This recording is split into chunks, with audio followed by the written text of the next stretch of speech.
let's start this off. I'm Devin from the OBS Solutions, a derpy little manufacturing company in Albany, Oregon. John?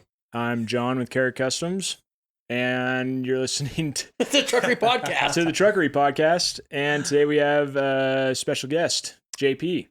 What's up? What's up, JP? This is JP's first time on a podcast. Mm-hmm. Thank God he started with a derpy one like ours. Yes. So this is probably good. When you start going big time and full time, then this will be, you'll look back and go, man, what a joke that was. But JP comes from us from where, JP? You're a local here in the Central Oregon area, right? Yeah, I live here in Bend as well. Okay. Yeah. And real quick, if people want to know who JP is real quick, if you're not watching our YouTube or whatever channel is John has us on, Sleeper.7.3, right? Is that a dot or asterisk or that's a dot, right? Yeah, it had to be there. Okay. It was taken without it. Okay. Was it really? Yeah, it was.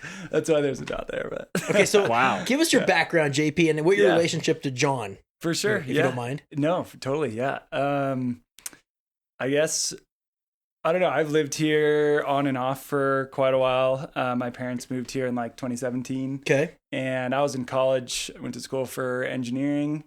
And then ended up graduating during the pandemic, which sucked, and there really wasn't any jobs to be found. So I moved up here just to like pick up some odd jobs and hang out, and then ended up staying for the last 5 years, pretty much. And what got you? Now you own a very spicy 7.3. It's a very unique truck. Yeah. And extended cab short bed. Yes. Which we talked about on the last podcast, which is like crew cab short beds, John. If you have one, or you see one for sale, don't buy them. John and I'll come buy them because they're like, they're hard to find. So hard. To your truck. Yeah, nobody wants them. No, nobody wants them. Yeah. But JP's is unique because it has a service body on it with a short bed service body. Yep. So tell us about, before we get into you and what your background is, tell us about this truck real quick because I give more shits about the truck. Yeah. No, I mean, let's hear about this truck. That sounds good. The truck is... I mean, I specifically wanted a extra cab short bed. Okay. That's what I wanted. I had an extra cab long bed for a while and it was great, but I don't know. Basically I was at a point where in my life where I didn't have that much work. Okay. And I really just wanted a one single truck to do everything that I wanted to do. And I used to drive my long bed around town and I absolutely hated it. It was just a boat. I mean, Central Oregon's like pretty wide open, but when you're in town it sucked, and I lived in town at the time. Right.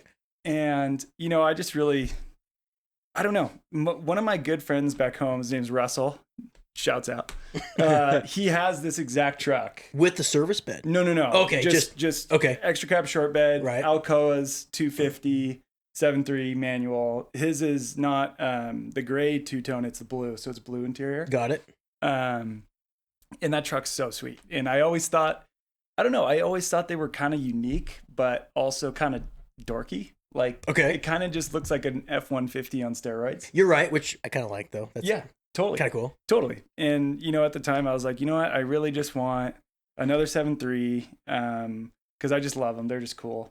And I knew I wanted one that was short bed, extra cab. I wanted a white one, I wanted a manual, and I was hoping to find one that was already Dana 60 swapped because at the time I didn't even know that coilover conversions existed. Okay.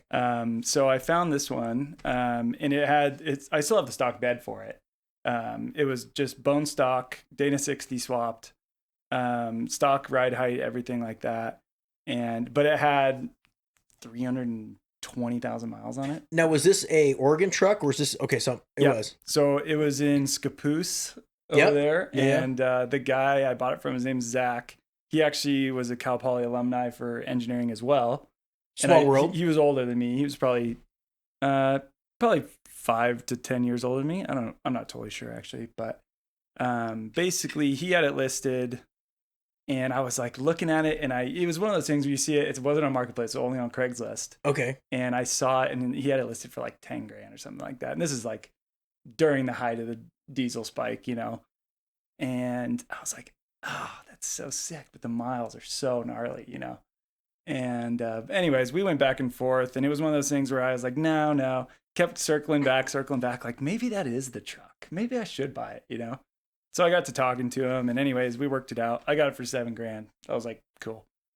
And I was like, you know, this is so cool. It's the same length as you know, a first gen Tundra or like a Jeep Gladiator or something like that, you know, wheelbase wise, Right. 137 inches, which is, you know, Isn't that the pretty golden? That's the golden number, though, isn't it? Isn't it somewhere in there? relatively Yeah. like I'd say most. Yeah, that's a good number. Yeah. Like a trophy truck's like 125.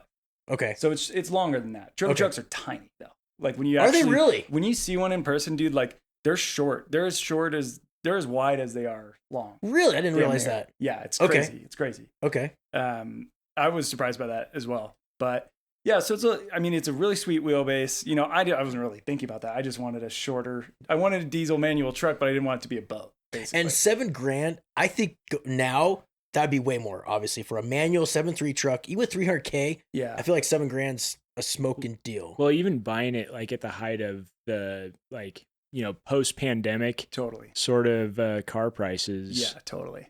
Like that's a pretty crazy deal because I I feel think like so. they've kind of tapered.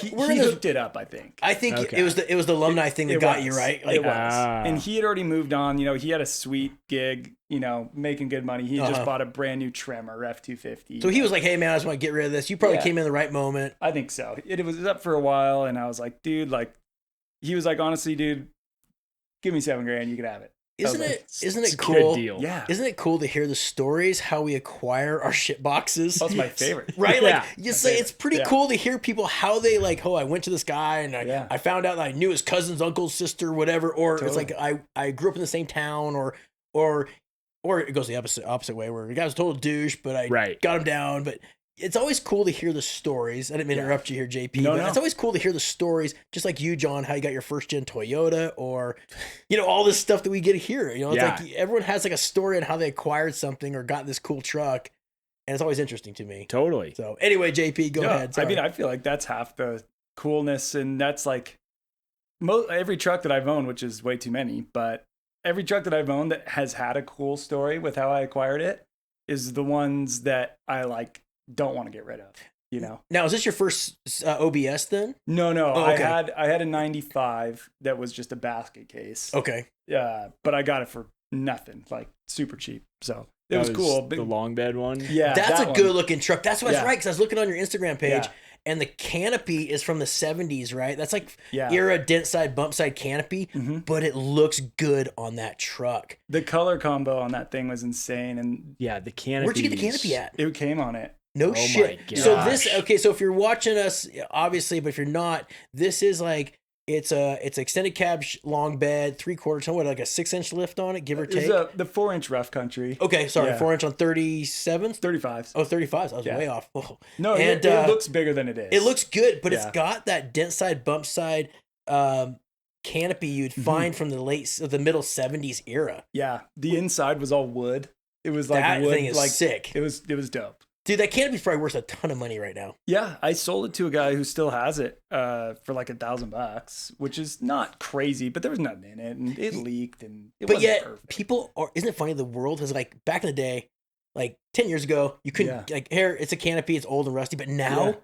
everyone wants old Oh, yeah. shit like that. Totally, Yeah. totally. Everyone it wants looks cool so stuff like that. cool. That Yeah. looks really cool. For sure.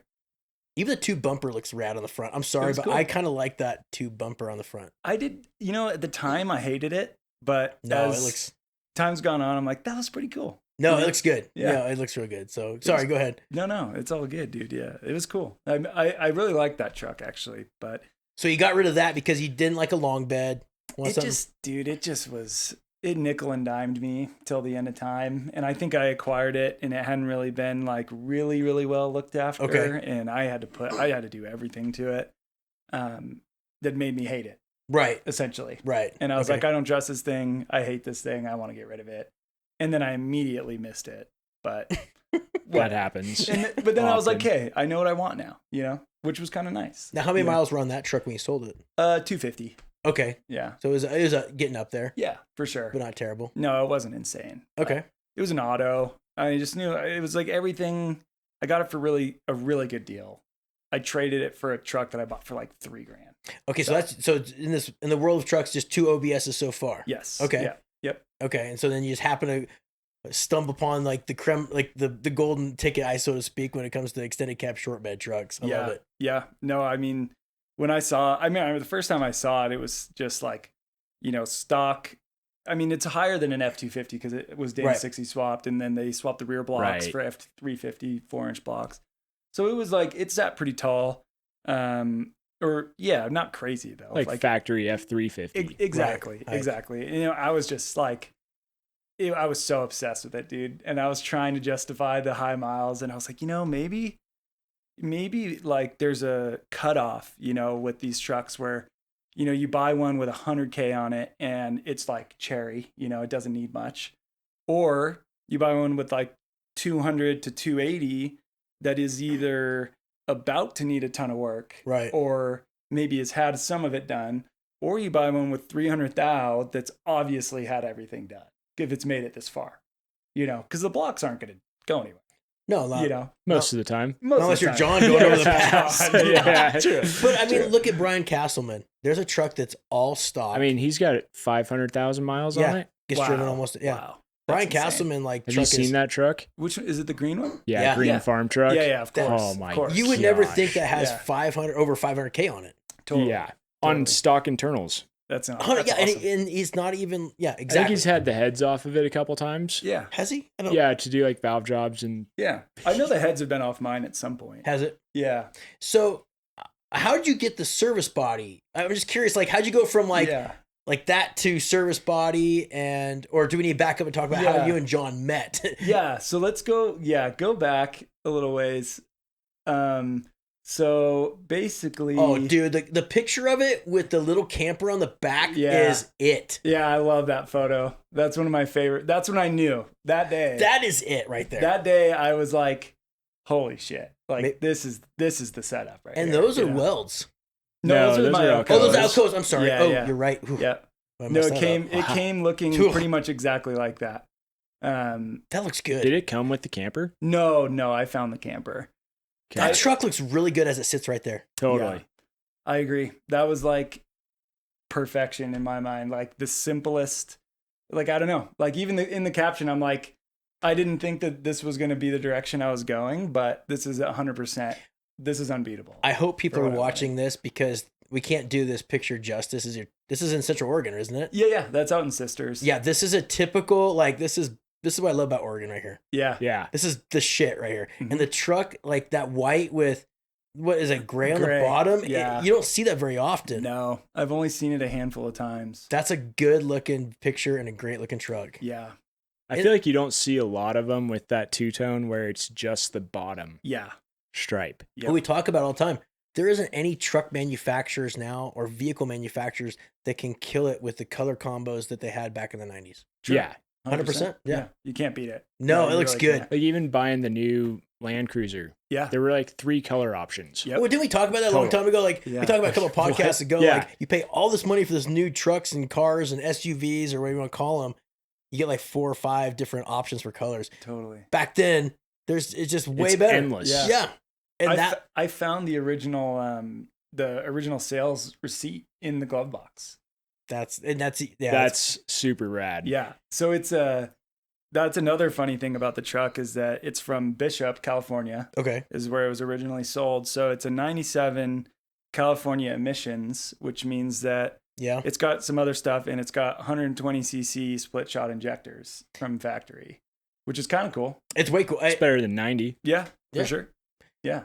That's a good, I like the service body, but I almost like that too. No, I know. No, I go back and forth all the time, dude. Like, so the bed you just took off because you found a service body. Yeah, I've had a lot of trucks over the years, and I've always been like a slide-in camper guy, and it was always on Tacomas or pickups or anything like that.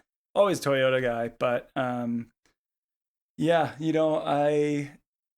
basically have always had the same opinion: is that once you put it in the bed, there's nowhere to put anything other than in your house, True. And that's been a big thing. Like I used to, when I graduated, I went all over the country, just like riding mountain bikes and doing nothing, but living out of the back of my truck for a while. Okay. And my biggest thing was like, if you have shit that's dirty or you have oil or you have tools, it's got to go in your house.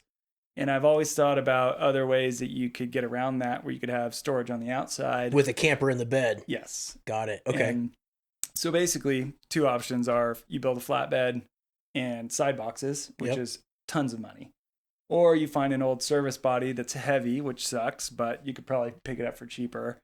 And so basically I found the service body that's on it now on, I think Marketplace or something like that. And it was up in Washington somewhere. And I was just like, oh, that would be cool. Like it was on a Super Duty, like an early gen Super Duty. And it was white. And I was like, it's kind of crusty, but it's got a good look to it. And It was 78 inches. It's 78 by 78. So it's like a perfect square. And it was a low stack. So I knew a camper could fit. I was like having the guy send me all these measurements. I was going to say, because getting to make sure the camper goes in it. Right. But then I gotta have a question. Don't you have the wheel wells in the same, or like the cutout for the wheel well in the same spot as an OBS versus Super Duty? Yeah. Okay. Yeah. So the wheelbases even to this day are the same. Okay. I didn't know that. I don't know about like the bed. I mean, I'm pretty sure. I'm almost positive that it's all the same. We did notice when we put the springs on it, we had to move the axle back a hair. We pushed it back just a touch. Because the wheel was too far forward? It's like, what, an inch or so that we moved it back? Yeah, it was pretty much. Because it just, in the wheel well, wasn't totally centered. Yeah. Well, and the people that make truck boxes, they're never 100% cut out to the spec of the vehicle, right? They're always... Right. There's a gap between the cap.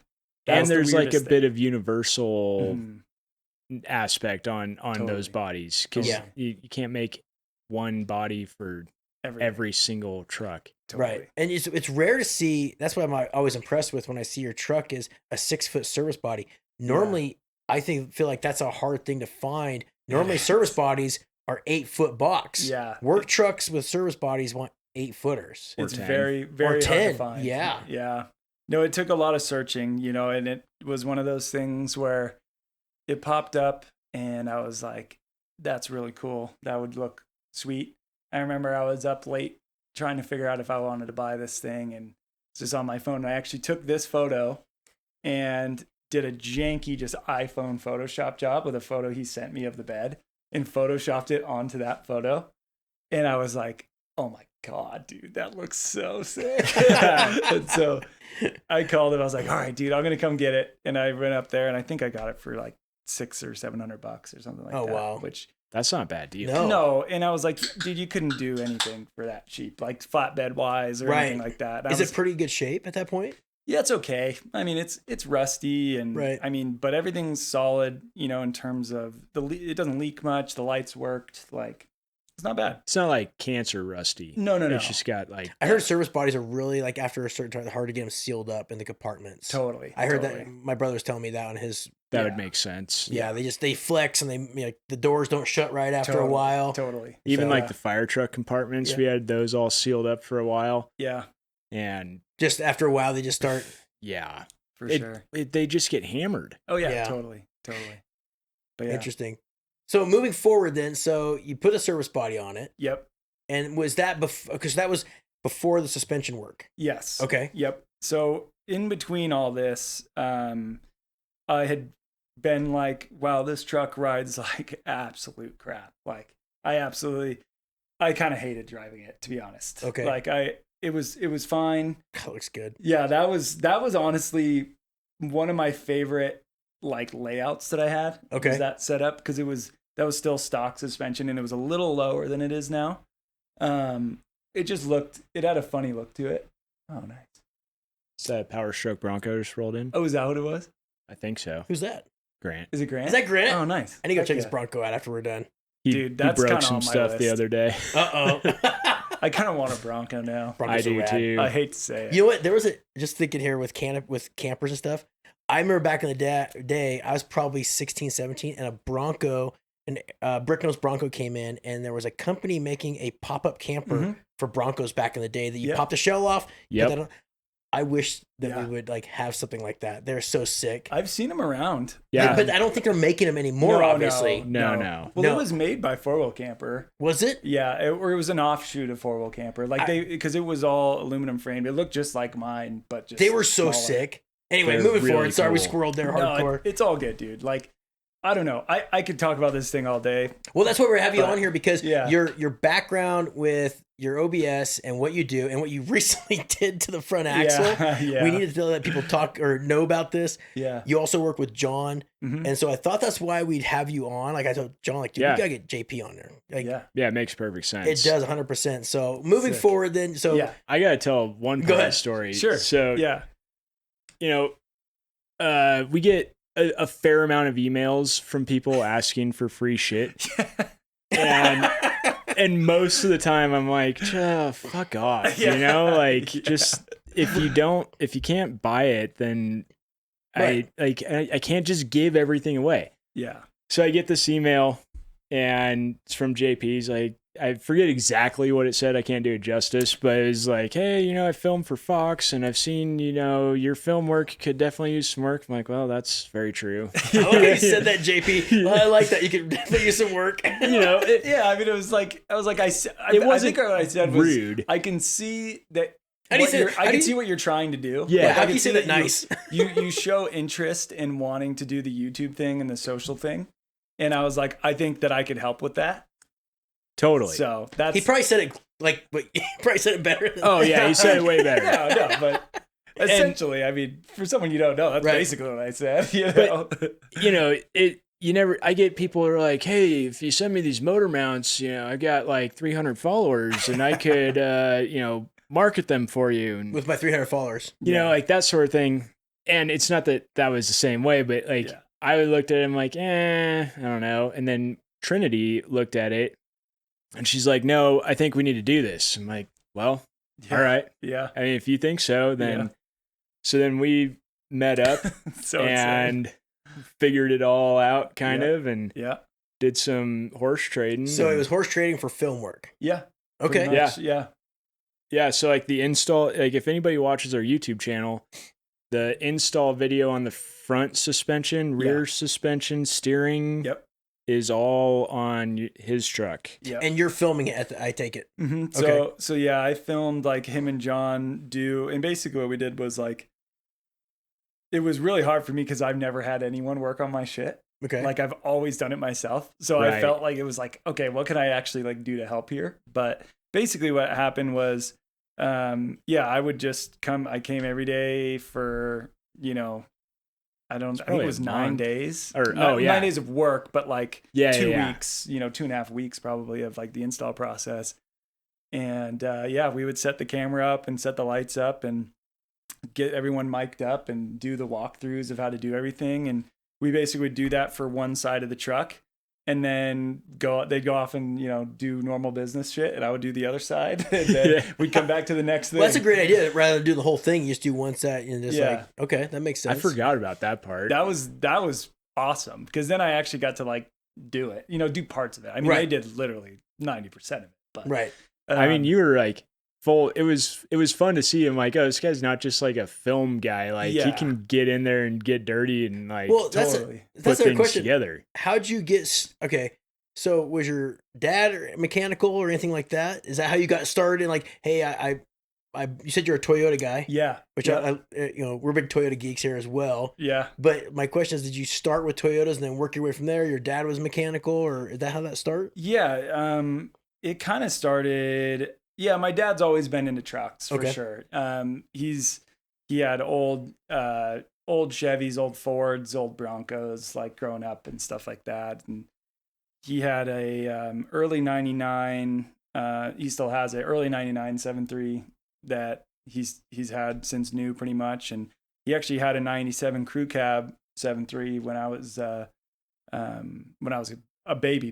But, yeah, but anyways, so like, I mean, he was into trucks and stuff like that, but he was never like, when he was younger, I think he was more into working on stuff, but not to this level. To this level. Right. And I was always really into it. Like, I don't know how that came to be, but when I was in auto shop in high school and we had a really sick auto shop program, and I bought this car for like $100 and rebuilt the engine. That's kind of how you got your foot in the door with like being mechanical and going down that road. So that makes sense. I'm just kind of, makes sense. Like going, hey, like, okay, I'm gonna go do it myself after John did his part. You're doing your part. Yeah. Originally, when I originally reached out to John, I was like, yeah, I just want the kit.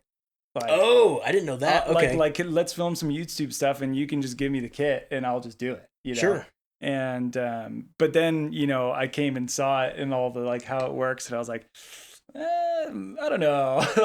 like I don't know if I really could facilitate that right now, because I didn't have a shop or a garage or anything. And that's at this location, not your old location, right? Right. That was here. Okay. Yeah. So that's not really that long ago. No, we did the install last winter. Jeez, that's not. Was it last winter? Yeah. That's not that long ago. It was January of last year. Oh, wow. Feels like it's been longer. I agree. Yeah. Is that the first time you guys met then? Obviously it is. The first time you guys met was that? Mm-hmm. Yeah, we met because JP sent an email. Right. Trin said yes. Yep. And she's like, yeah, he's coming over today. We're going to chat about it. I like how your boss set this all up for you. Yeah. Thank God for Trin. Yeah. Seriously. I agree. Yeah. No, I'm stoked. And so now you're working with John on a weekly basis for filming and that kind of stuff. Yeah. Okay. Got it. Yeah. It's crazy. But yeah, the install was cool. And yeah, we got it done. And my like connection with Fox was huge because they gave me the shocks and all that stuff. And well, let's talk about that. So your background, besides that, like you got out of engineering school, you started doing filming just because there's no work during pandemic time, you said. Yeah.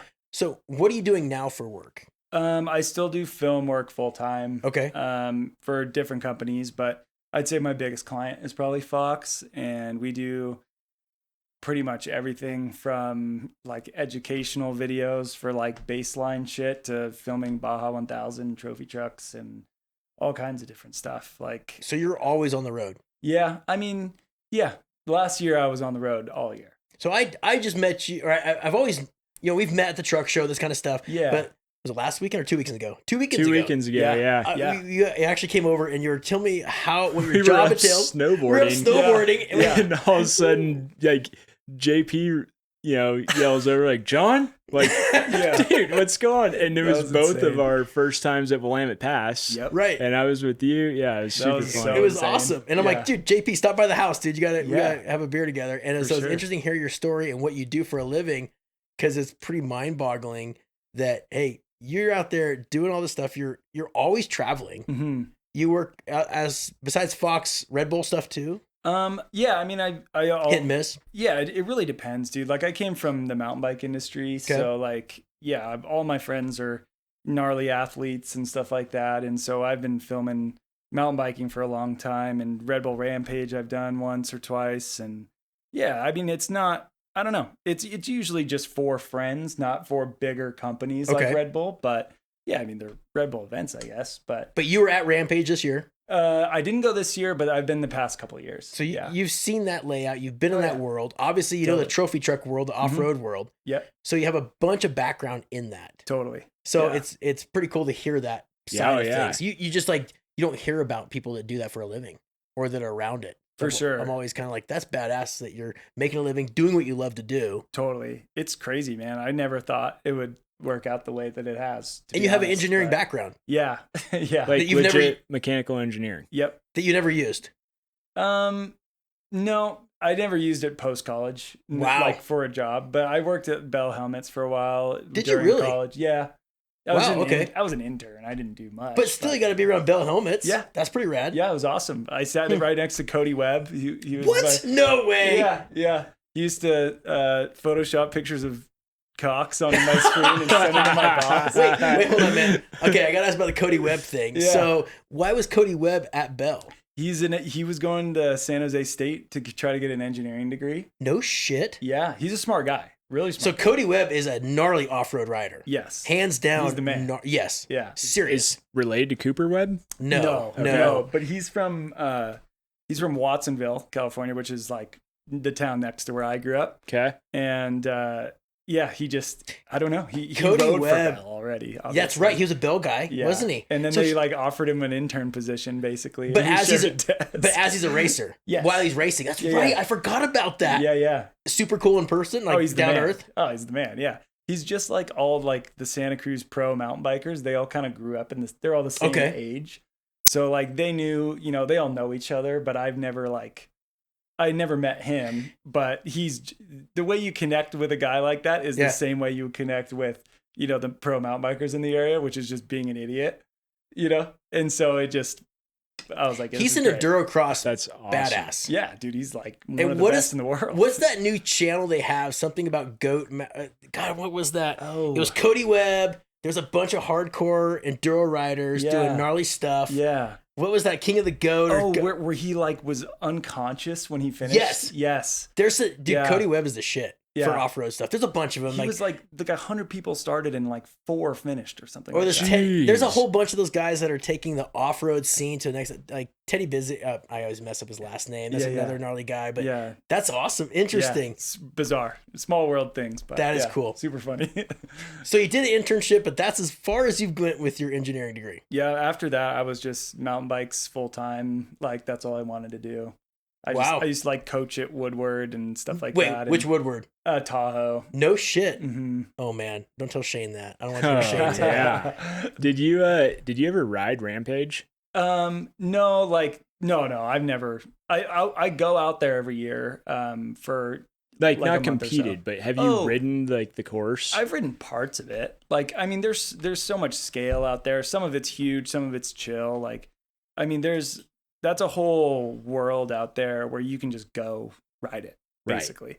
Like if you want to go, stack it back up and hit it, like go for it. Like basically. Would you hit like Carson Storch lines? I don't know, dude. Like maybe back when I was really riding a lot, I would consider it, but I never was like trying to be a pro rider. Right. So I was never like willing to take risks like that. You're just having a good time riding. If you're not getting paid to do it, it's not really worth completely blasting yourself. For sure. No, but I mean, we'll go ride. There's a bunch of jumps that are like kind of at the base of the ridges, and I've ridden a bunch of the ridges that are gnarly. Do those ridges look so? It looks so crazy. Some of the scariest riding I've ever done, for sure. But there's no room for error. No, not at all. Not at all. But the way that, I don't know, it's weird out there because if you were to transport that ridge line into the woods, I would ride it without a helmet. But yeah, we have trees to stop you if you go over the bars. Like there's no trees, nothing to stop you slide off it, right? No. Dude, I mean, because you look at the at the GoPros and stuff, and you're like, okay, it can't be that steep, but it has to be. Oh, it is. Yeah, it's like some sections are like straight down on both sides, and it's like I got a stupid question. Does anyone ever fall off those shit? Totally. Oh yeah. Totally. Yeah. Yeah. For anybody that's listening and doesn't like know what we're talking about, YouTube Red Bull Rampage. It is insane. Have you ever met anyone that doesn't know what Rampage is? I've never met. Really? I mean, I didn't know what it was at one point. Yeah, for sure. If you're not into mountain biking or you've extreme sports, seen clips on Instagram, but even then, depends on what your feed is. If you're a guy who just watches Xbox streaming all day, you probably never heard of it. Yeah, your Instagram feed's full of like Instagram hoes. Yeah, like you're not going to see Rampage. I mean, the boys and I, that's our like Rampage is on. Like, it's awesome. At the fire station when Rampage was happening. Like we were, unless calls came in, like we were watching Rampage live. Someone's having a heart attack. Everybody mountain bikes. No, that. I just mean like during those types of things. It's cool, man. But I gotta say, like, it was a lot cooler when I didn't know anyone there. Oh, really? Oh, okay. Because when you make the shift between like, oh yeah, that's just some superhero, to that's my buddy. Yeah. You're like, I can't even handle watching you try to do this right now. Because some of the sections they're doing is like do or die, literally. Yeah, I mean, some of those canyon gaps. You could die for sure. Yeah. Do they keep a helicopter on out there? Yeah. Okay. Totally. That would make sense. Yeah. But then besides that, you were just at King of Hammers, right? Yeah. Yeah, I was at King of Hammers. Now that was also filming for Fox, or that was just on your own? So last year I filmed for Fox there, and this year, I don't know. It's tough because they're like, I don't know. It's very hard to really nail things down when there's so many moving parts at an event like that. Okay. And what I found is working with professional racers is very different than working with professional bikers. Oh, okay. Fill us in on that. So, especially in the trophy truck world, but in a lot of the off-road world, it's like, this guy's not here to make money. Which one? The bikers or the in the truck scene. Okay. Right. This guy's got billions of dollars, and this is a write-off for him to go have fun. No shit. Yes. And they don't need the publicity. They don't need the camera time. Really, in the trophy truck world? Unless you're Rob Mack, who I filmed for, and he's the GOAT. You know, Rob Mack's the GOAT. OG. You know, he is the last true, in my opinion, the last true racer, because like an Ivan Stewart type. Yeah. Am I wrong on that? No, like close to that? Exactly. Like, he needs it. Like, he does. That's why he pays his bill. Full-time job. But most of those guys, I should say most, but a lot of them, that's just a side gig. Mm-hmm. It's just a write-off for fun. Yeah, it's a gentleman's sport. You know, no they say shit. like Yes. if you want to be a millionaire in off-road racing, like start with 20. Yep. Right. Exactly. Right. Okay. You know, like start with 20 mil, and probably then, like offshore boat racing and all the other shit out there that you look at. Tax write-offs. Yeah. And I mean, that's not to like talk bad about any of those. No, but they're still competitive. They're incredible. Like, they are superhuman. But at the end of the day, like, they could stop and not make any less money. They'd probably save money if they stopped racing. Right. You know? No, I didn't know that. Yeah, it's Interesting. insane, man. Like, I mean, I don't know. I could go into all kinds of examples. Like, I think Bryce Menzies, like, every time someone buys a lottery ticket, they make money. Their family. How's that? They like invented and patented like the program that is used to purchase a lottery ticket or something like that. Yeah. And I don't know if that's Herbst, exactly what it is. Terrible Herbst. Yeah. They own all the terrible gas stations. Yeah. That's okay. I did hear that one. I did hear that. Yeah. I mean, yeah, there's so much stuff, but it's not, I mean, you can't, I don't want to like talk shit on people that have a bunch of money. It's a different way of looking at it. Totally. From the outside, you're like, oh my gosh, they have to win. They have to pay for sponsors. Yeah. You know, well, Ryan Haven, our machinist, was telling us how the drag race world worked in the top fuel stuff. And you basically have your money to buy your seat in the car on some cars. And it was like, what? Crazy. Are you serious? Like, oh yeah. It was weird. Crazy. It was really weird to me. Yeah. Like most motorsports, you're not really like, it seems like, I mean, correct me if I'm wrong, but like, it's not generally a money-making thing. It is like you've made a lot of money elsewhere and you're able to afford. I would say Moto's the only one besides Moto's not like that. No, it's Moto's not. totally different. It's not. And that's the way the mountain biking is. Moto's like mountain biking. And I feel like they're pretty close. Yeah. It's very much like passion driven. And mountain biking's so young as a sport too, that it's like, you know, if you are down to dedicate your life to this, then you have my respect kind of thing from most of the people in the scene. Are a lot of the guys, besides your Carson Storch, besides your Brendan Simonek and all those guys, are a lot of the lower level guys, and I know this is a truck podcast, but I'm so interested in the mountain bike scene. Is a lot of the the lower level guys, are they making a living out of it? Yeah. Yeah, I would say so. It's tough and it's changed a lot. But yeah, I would say that it is possible to make a living off of it for so long. Okay, until you get old enough that your body starts. So the moto scene is like the privateer, unless you're like Jesus. Get a factory ride. Yeah, unless you're like on a serious privateer ride or a factory ride. Being grown up in the moto industry and the moto world, like your privateer stuff is just a short window. And guys like myself, dude, we didn't even have a chance, right? Like skill set, money, that kind of stuff. And I hate to say this, but luck. It only gets you so far. Yeah. Very few ever get to that. And I'm always looking at the mountain bike world. I tell my son, who's hardcore skate parks, that kind of stuff, like, dude, get into heavy mountain bike stuff. Dual crown, heavy bike stuff. For sure. It seems like there's more money there. Yeah. Oh, there is. There's way more money than BMX. Oh, yeah. And 100%. That's why so many BMX dudes are mountain bikers. Yes, exactly. Like, if you watch early Brendan Simonek stuff, when he comes to he came to Salem, was riding skate parks, the stuff they're doing on 20-inch bikes, you're like, what the hell? Totally. Like the skill set, and they knew it. And I've always respected that. Like mountain bike world, be it all mountain or heavy bike, is so much gnarlier. There's more out there for funds. And where BMX... not so much. That's why I want to ask that question. For sure. You being around it. It's not like you're not going to make $1 million. Sure. You know, and even the top dudes, like compared to, a golfer or something, it's. But you could put money away, buy a couple houses, rent them out, kind of have a go the Austin. If you're Austin's smart. route. Yeah. If you're smart with your money and don't party it all away and snort it up your nose. Totally. Yeah. And even then though, like you got to be in the mountain bike world, you got to be one of the top contenders to be buying real estate. Sure. And it's an invite only for Red Bull, correct? Yes. Yeah. 100% invite. Yeah, for Rampage. Yeah. 100%.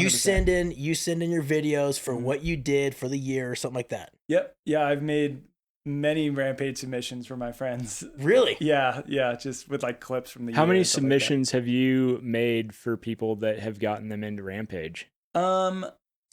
Ooh, that's a good question. I was gonna say I was wondering the same thing. My buddy Talus got into Rampage, and I don't think I made his. I think I gave him clips, and I think that it doesn't need to be like an edit, right? You know, but how many videos have you like been a part of filming for that have gotten them in?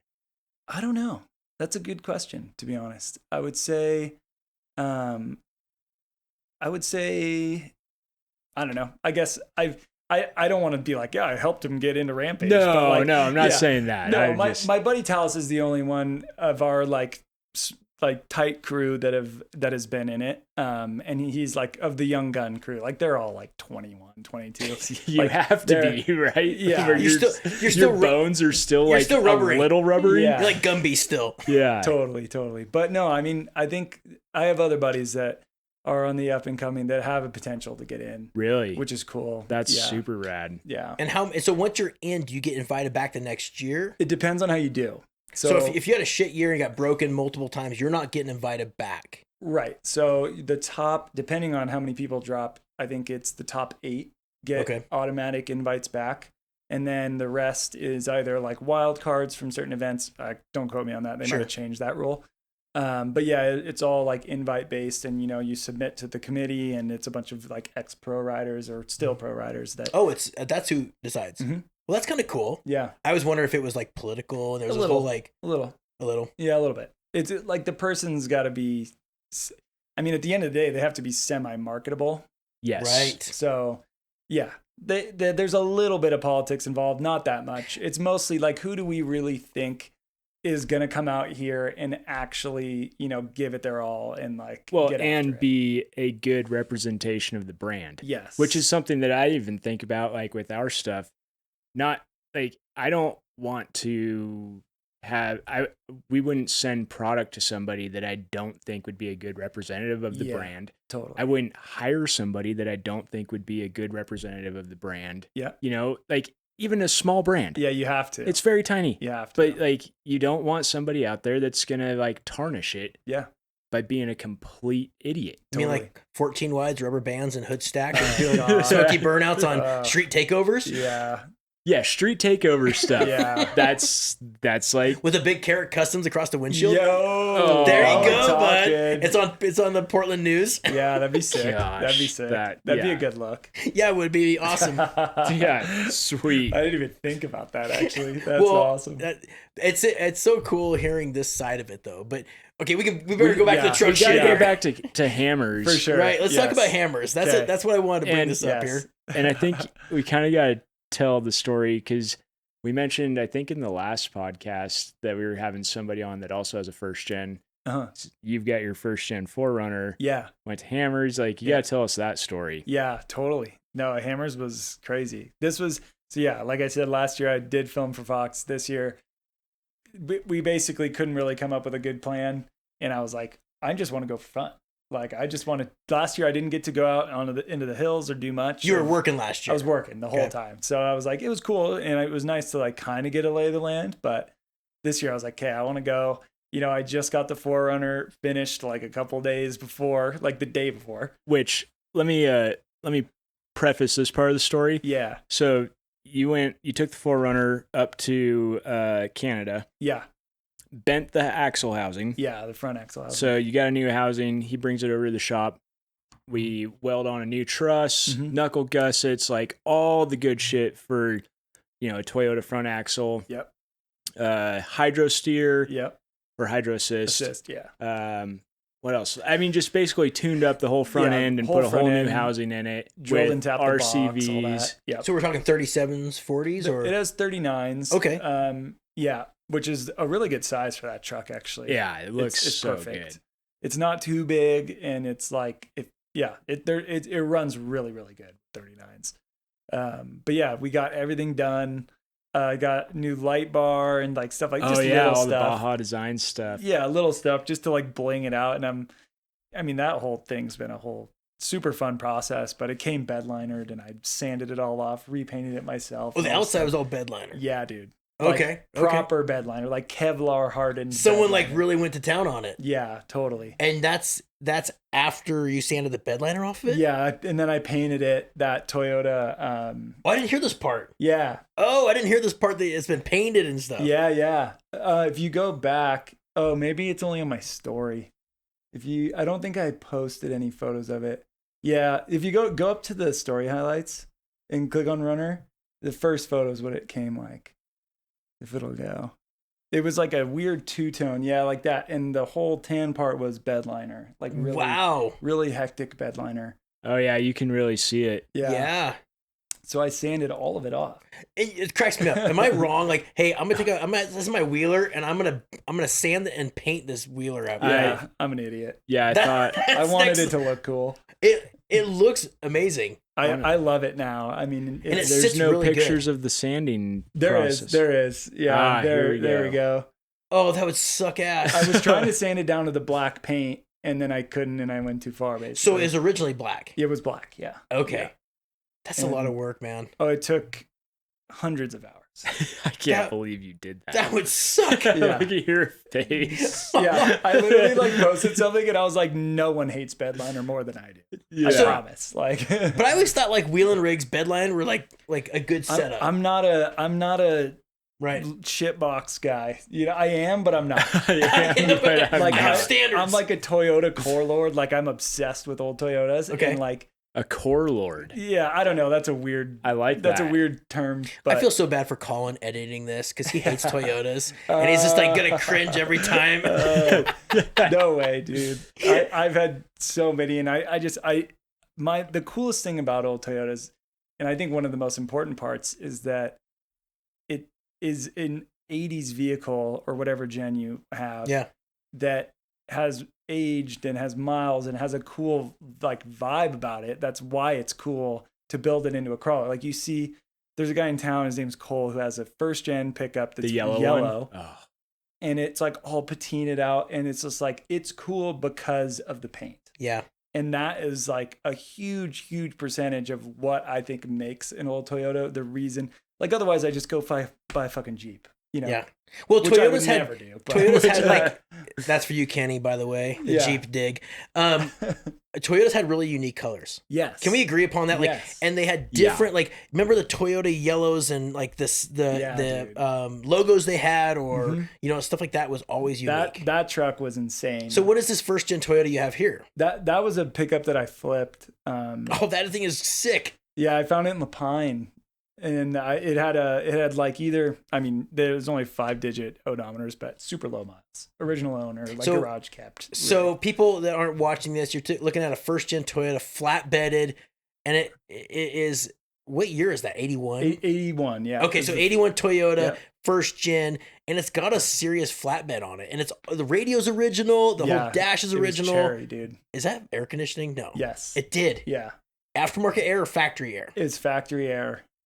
That's pretty rad. That's very unique. It was insane. And you found that in Lapine, Oregon. Mm-hmm. How many years ago was this? This was a couple months ago. What? Yeah. You found this a couple months ago in Lapine. Yeah.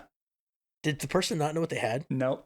No shit. Yeah. I've kind of felt bad, but basically the Look at the carpet. The guy who owned it passed away, and the family was selling it, and they were like, "This is a shitty old pickup." Oh my gosh. $4,500 in Central Oregon, Yeah. you probably had no problem selling it. Oh no, I never even listed it for sale. I had it on my Instagram like this, and some guy was like, "Yeah, dude, ship it to Tucson, Arizona. I'll buy it." That's where it went. Mm-hmm. Wow. Yeah, he's got a handful of them, and he's got a really sick collection, actually. I hope you guys are seeing this because my description is derpy and shitty, but this is, what color would you say? Like a greenish? It's tan. It's Tan. like it was like You were so colorblind, it's I am not bad, even dude. real. it was like a cream tan. It was very cool. Look at the door panels, John. Oh yeah. Oh, I know. I love how I've simple they are. seen this He truck saw in it. person. Yeah. That is incredible. It is. It was unbelievable, and It was like a time warp. Yeah, I almost kept it. I was like in love with it. It was so cool. Is there more pictures of this? The The flatbed doesn't look all beat up. No, it was all right. It was, and it had been on it since the day he bought it. I found the original sale receipt, and the guy bought the truck. It was back in the day when dealerships would do anything, Oh, You know? okay. Like you could go, I don't know, back when dealerships were like, yeah, whatever, you want a flatbed? Sure, we'll put a flatbed on it. And that's what they did. Yeah. And it was a full width, like for a full size truck. That's what I was noticing, but it didn't look terrible. It was all right. It was a little methy. Was it? It was nice, but it was a little, I didn't love the look, but I didn't hate it. Okay, so let's go back to the 4Runner because sorry, John. Yeah, back to King of Hammers. We squirreled hard. Dude, this is hard. This is really hard to like keep on track. It's all, but that's the point. Like, there's no agenda here. So you just talk. We set our expectations really low, so no one gets disappointed. Yeah, I love it. So yeah, that's great. So, anyways, get the 4Runner done. It's dialed. I go down to King of Hammers, and I've got my OBS with the camper and flatbed with the 4Runner on it, and I don't know where you even go. So I drove down there. I had a couple little mishaps with the trailer, but nothing crazy. I lost a hub, like a wheel bearing on the trailer, which were brand new. Don't know how that happened, but it happens. And fix that, blah, blah, blah. I get down there. Also, side note, like, I feel like my page has just become a me fixing my janky stuff page, not like a me using my cool stuff page. That's okay, no stress. But anyways, I get down there and take the 4Runner out. It's doing great, blah, blah, blah. The next morning, I picked up like a little chute for Nitto tires. Can I ask you how that works? Do they just call you and like give you a heads up, hey, we're here, or are you in the area? How's that work? It was my buddy Will runs Heavy Metal Concepts, which is a production company. Okay. And they're like the main production company for King of the Hammers. And I got connected to him through Eric Miller, who races Ultra 4. And I met him on a Rubicon trip and blah, blah, blah. Long story short, basically, I always reach out to Will. I'm like, hey, dude, like, I'm going to be there. If you need anything, let me know. Okay. So he texts me. He's like, yo, dude, like, I can't do this in the morning. Can you go fill in? And I was like, yeah, sure. So I go and I film for Nitto for, the morning into the afternoon, a little early afternoon program. I'm just so interested in like how that works in the sense of like, does my time card stop or start now? And I mean, it's all day rate based. We agree on the price before. Sure. And so, yeah, it's like whatever, Okay, so it's not like you just like figure out what your fee or what your rate is, like you said. You're like, hey, here, I'm doing this. If you call me, then this is what it is for the day. Pretty much. Okay, got it. Okay. Yep. And so, yeah, I line that up. And this is all part of the story of why my truck broke. So basically, I do this. It was supposed to just be for the morning, and it ended up running a little bit later. And so I finally get done, and it's hot, and I'm like, oh, I got to go into the pits. And what did I have to do? I had to go to the pits to drop off the footage to Will. So I go into the pits, and I text my buddies. I'm like, yo, where you at? And they're like, oh, we're about to go run jackhammer. Like, we're at the trailhead. Like, come meet us. And I was like, I'm another, 40 minutes from being able to do that. So they went and did jackhammer. I waited around, delivered the hard drive, whatever. And then I was like, I'm not going to be able to catch them in time to go do jackhammer. But I had the truck. Everything's in the 4Runner because we had been out wheeling the night before. All my tools, everything. But I'm in the truck because I was just taking it to go, get around. Which the truck has got plenty of things to wheel. Totally. Like for sure. 4-link. Yeah, no. Like and that's why I was like, screw it. If I'm gonna have to like rip around the desert, I'd rather be in the truck. Yeah. For sure. Because we were doing all lake bed for the shoot. And so I was like, oh, there's this overlook that kind of like overlooks Hammertown. It's really cool. And I'm like, I'm just gonna rip up there and see, just cruise around. I've done it before. So I'm just gonna cruise. So I get up there and I'm chilling on the overlook. I'm like, oh, this is cool. And I'm checking my buddy's location, and I can see that they're on jackhammer. And I'm looking on OnX trying to find places to go. And there's like this spot called the Jackhammer Overlook where you can like kind of look down into the canyon that they're in. It's like, oh, sick. I'll rip up there. And so I'm trying to like kind of cross, not go all the way back down to the lake bed and then all the way back up the finger. Okay. So I'm trying to like side hill basically to get there. And there's a bunch, there's trails everywhere. And I'd come up to this weird V, like a weird, just like deep canyon that's like a descent that's all sand and then a climb that's all sand. And it looked like it was smooth at the bottom. Like it just looked like a clean transition into uphill.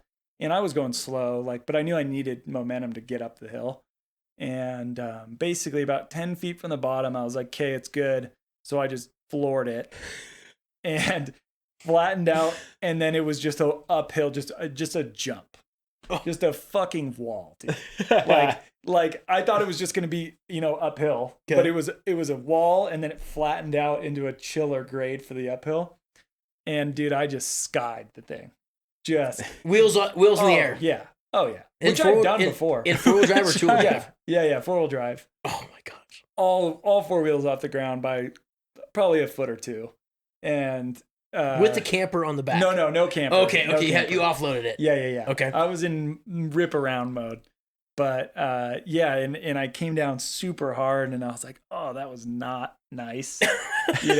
And I'm like, whatever. Like I'm now sitting on this huge hill climb that's all sand. And I'm like, there's no other way to go than up. So I back down to the bottom and I put it in first and I just like basically just clutch dump the thing and I'm just rowing gears on the way up in 4-wheel drive.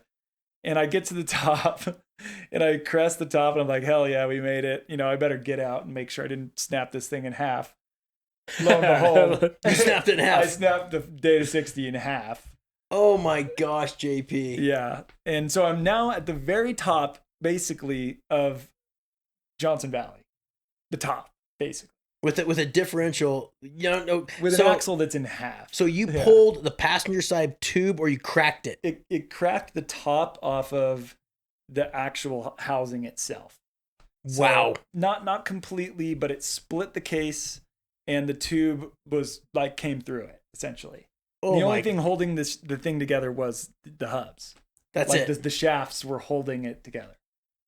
So how did you get back down? And dude, it wasn't smart. It wasn't the smartest way to do it. It wasn't smart. I didn't have any ratchet straps. No, nothing. No come-alongs, nothing. Everything was in the 4Runner. I was just cruising. Remember we talked about in the last podcast about keep tools with you and you won't have a problem? Oh, yeah. It's when you don't have tools with you that you have problems. Yeah, dude. We talked about this. It was so dumb. Yeah, it was so why did we dumb. lose the screen?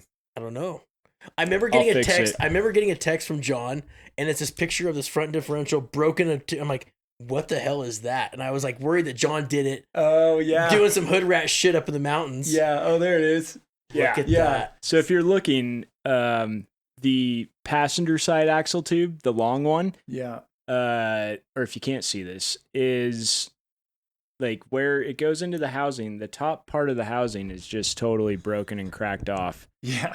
And the axle essentially broke. I would say it's an understatement. Yeah. Cracked Understatement in two. of the year. And it's where the webbing is. It doesn't really look as bad in that photo. It was like JDM.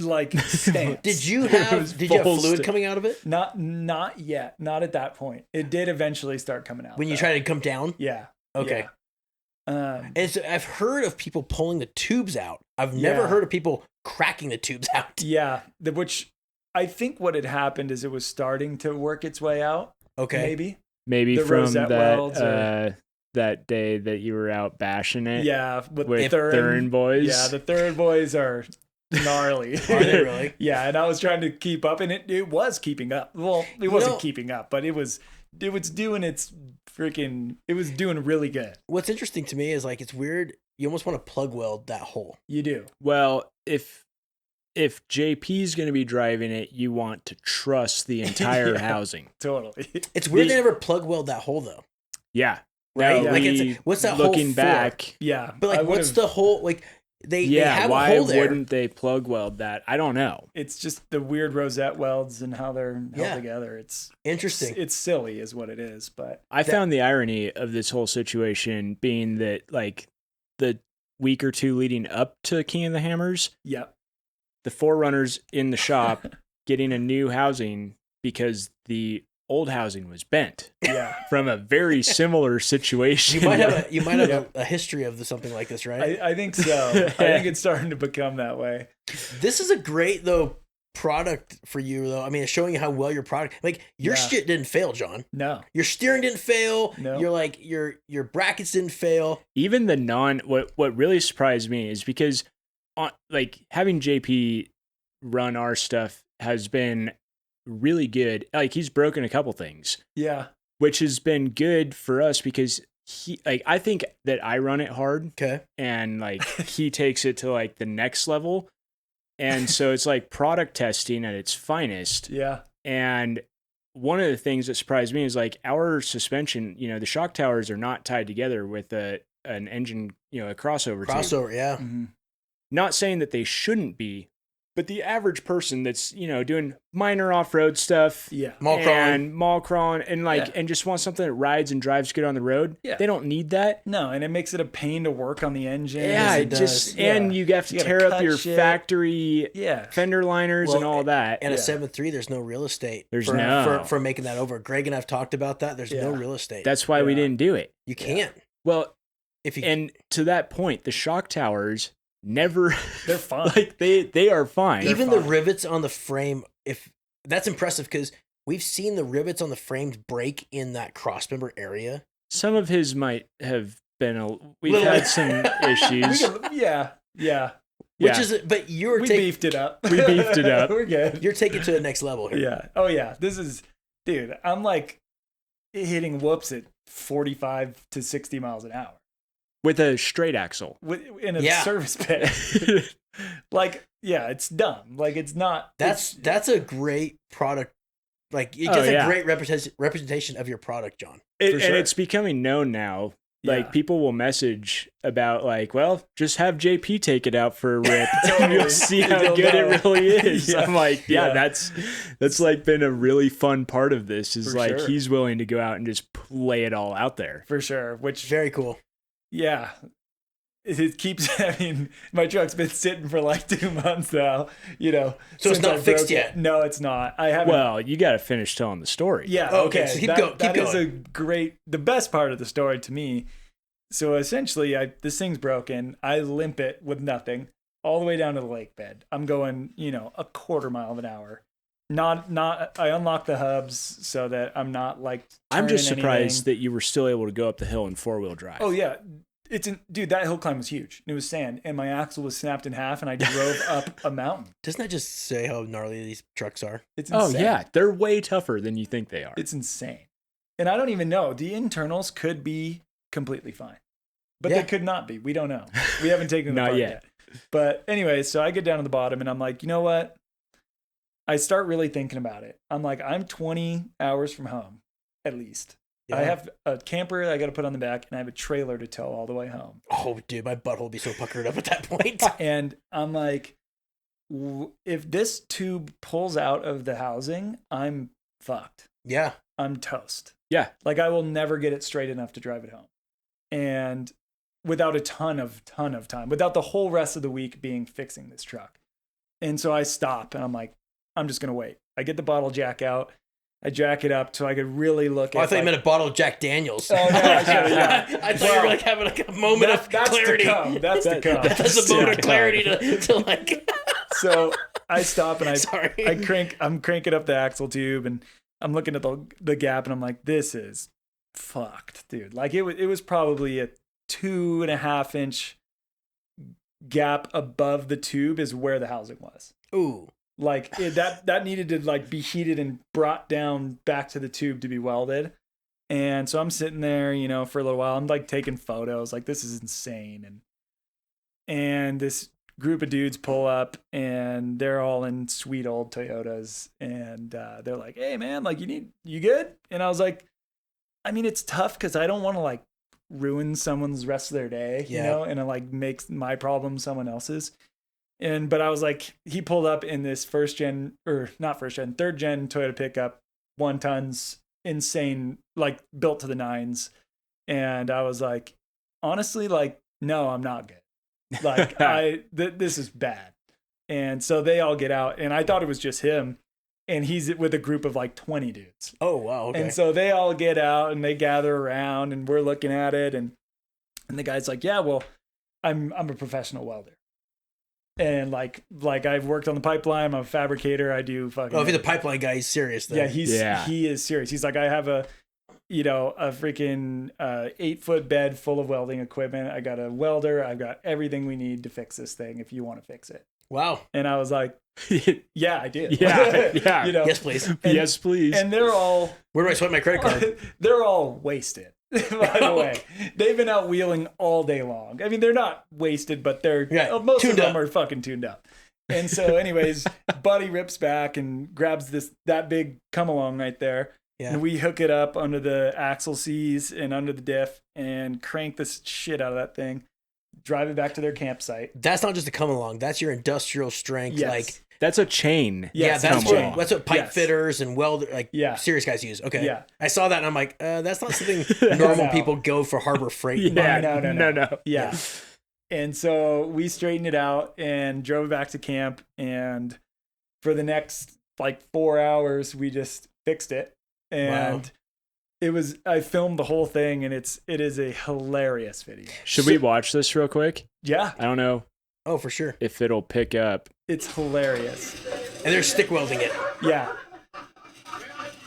Oh my gosh. And that's him? Yeah. That's he looks Tyler. young, dude. It's Tyler Larson right there. That's my boy.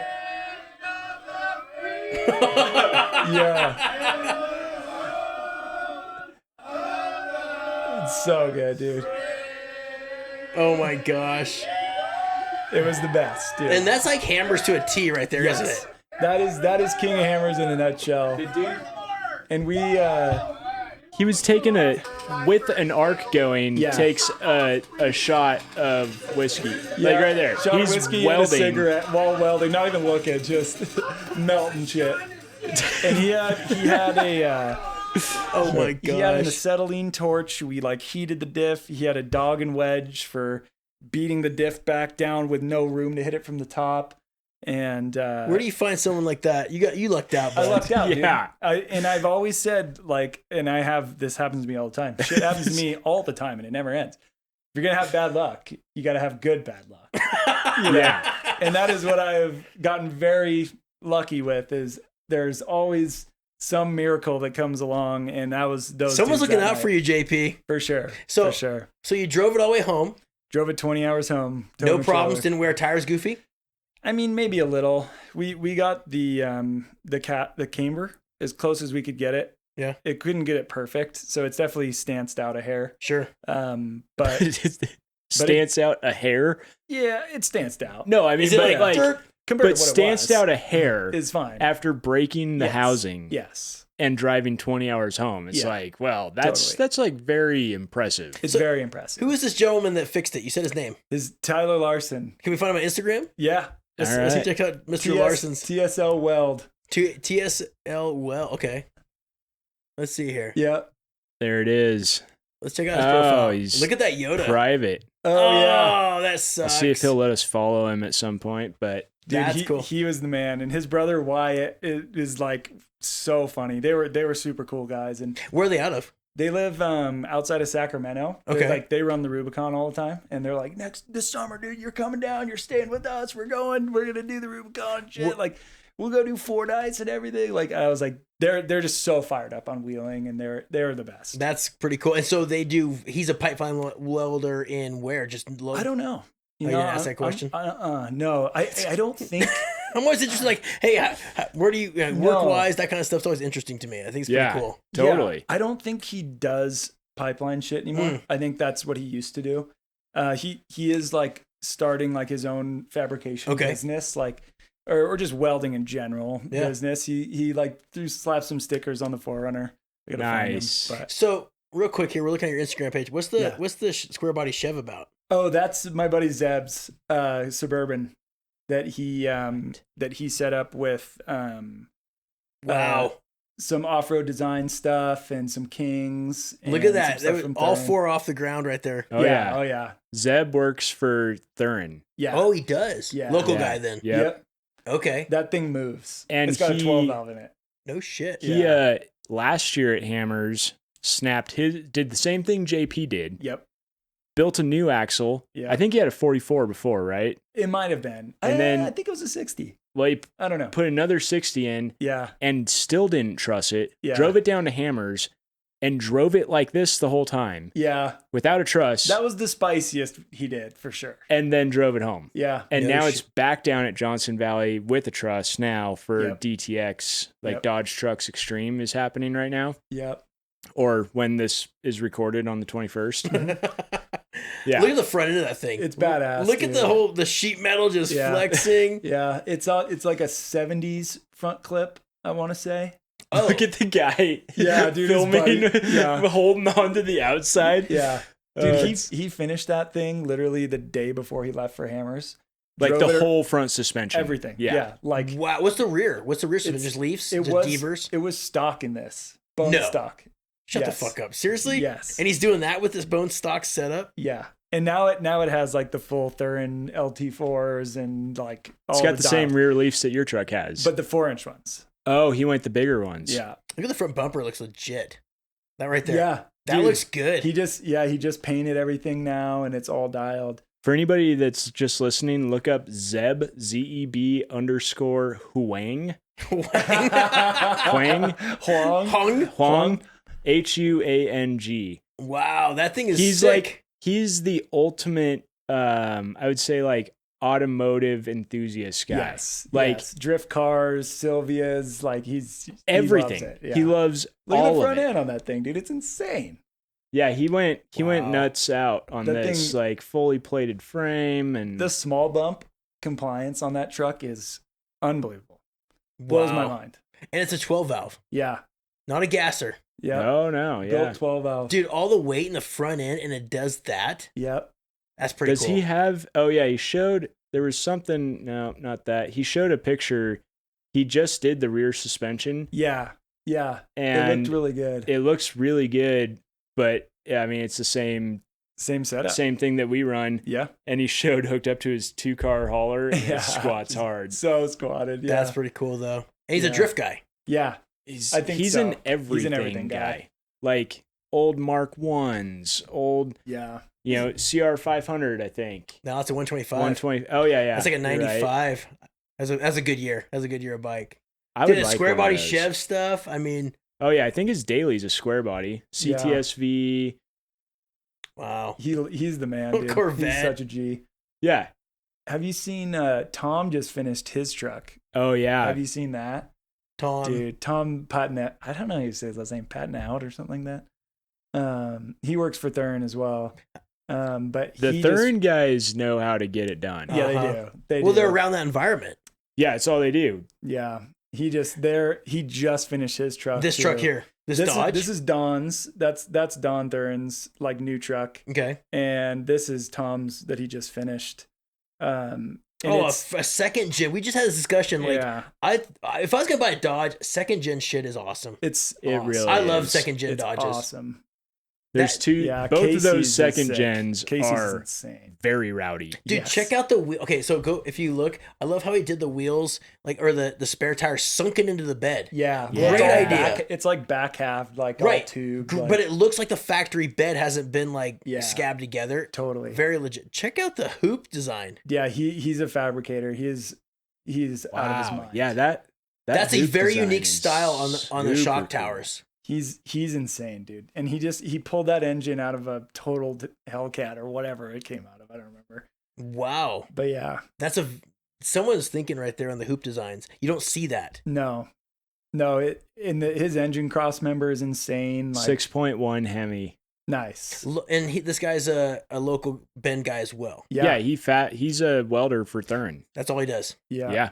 Interesting. Well, and this. And yeah. this, yeah. This truck is really cool. Does Thurin send a bunch of guys? Do they all go up to Hammers then as well? No, so that's why they're down there now. They Okay. don't go to Hammers because it's such a shit show, and they do their own thing called Dodge Truck Extreme. Is that a big event? I don't know. It's just the boys, I think. Yeah. And I think there's a bunch of people, all over the state that will go Wow. out for it. The But back half looks gnarly on that Dodge. yeah, dude, that thing goes, and it's a half ton. Oh, it's not a 3/4 ton? No, Casey's is a 3/4 ton with a 24 valve, Yeah. and But yeah, he this one wants was to a go gasser. Hemi. Yeah, CB it makes more Designs sense. Casey's truck is incredible, dude. Casey's truck is one of the most insane. Look at this ball joint that he Wow. bent out wheeling Wow. That's impressive. and then switched over to Jeez. eliminators, I think. They're on a program over there, dude. Look at him fucking sending that thing. And the cool part about Casey's truck, so like this thing, It's still a coil bucket. his whole goal, like he's Don's, like he's head of fabrication department Okay. at Thurin. And so he wants to use all the Thurin parts. Yeah. So this truck is like gnarly, Look but at he's the still buckets. running a coil spring, the Thurin coil spring, Yep. with custom Fox or King shocks, air bumps, all of it, Yeah. but didn't go coil-over just to prove, just to see how far you can push a coil spring. Boingy spring. A boingy spring. Hey, I'm taking a boingy spring. So people, if you really need to look at our YouTube because we can't do this justice. Yeah. The fabrication and like craftsmanship on the coil bucket, or it's not even a coil bucket. What would you call it? It's a boingy spring bucket. Yeah. I mean, like, is amazing. It's insane. That is badass. They're freaks, dude. They're freaks. Just look at the work on the axle. Yeah. How long's this guy been with Thurin? Quite a while. Probably forever. Yeah. Before Thurin hired him, Don would have him do the welding at his own shop. He contracted him. Finally was like, will you just come work for me? Yeah. I think that's how it went. Very cool. Yeah, that's insane, dude. It's so cool. Well, what do we have for time there, Mr. John? We're not bad. Well, let's hit the marketplace. Let's take a stroll through. Let's take JP through marketplace. Heck yeah! I've probably already seen it all. The market. All right, then we're going to a new location. Wait. Show them the Ranger we looked at, the 92. Because you're a Ranger guy. I already saw it. It's using too much oil. I was like, nah. No, dude, that thing's sick. Oh, that thing's sick. We were just talking about like 35 straight axle. I let JP showed up in a Ranger. Did you see me lock the brakes up? No. Oh, okay. Where? So I was driving up to your house and I was like, oh shit, I should get beers. And I was about to miss the exit, right next to the pizza place. So I was surprised you guys didn't see it. Well, I saw you pass by in the fast lane. Yeah. And then I just cut and slammed on the brakes and just slid around the corner. And I was like, oh, that was kind of dumb, but yeah. Nice. Anyways. That's funny. Okay, JP, pick a state for us to hit marketplace. Or a country. Or a country. Ooh. It's up to you, JP. Okay, yeah. Let's do Roberts Creek, British Columbia. Oh shit. That's where my buddies are right now. A bunch of them live up there. That's where I went wheeling that time. Okay. So you're gonna get some Vancouver Island shit, but we're gonna see.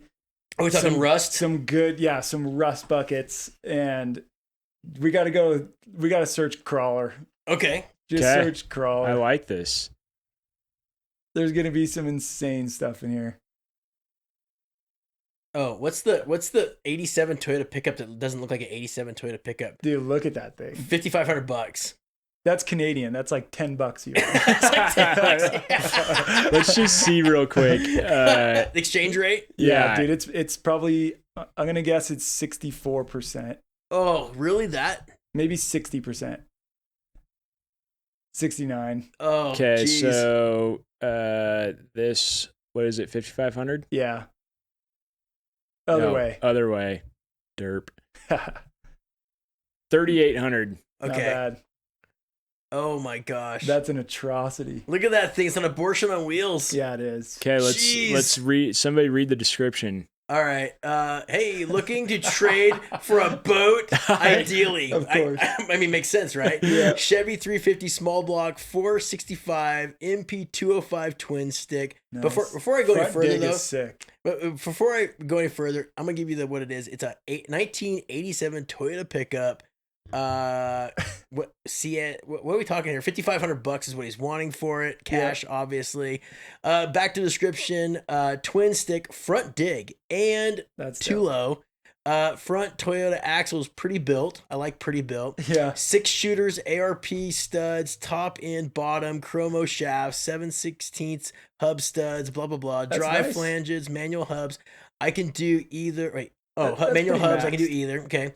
Rear is a Chevy. 63-inch leaf springs. Was told it was a 488, but cannot for sure say. I like that. That's nice to know. 36 IROCs on bead locks. Has rear line lock. That's pretty cool. Yeah. Probably lots more missing. It just looks like shit. Yeah, it does. Open to trades for a What other boat. photos we got? Dude, this thing is. Oh yeah. It looks like something off of Mad Max. Yeah, it does. It's like it's got a That's all of them. up exo there, skate cage half breed. I don't even know what you say about this.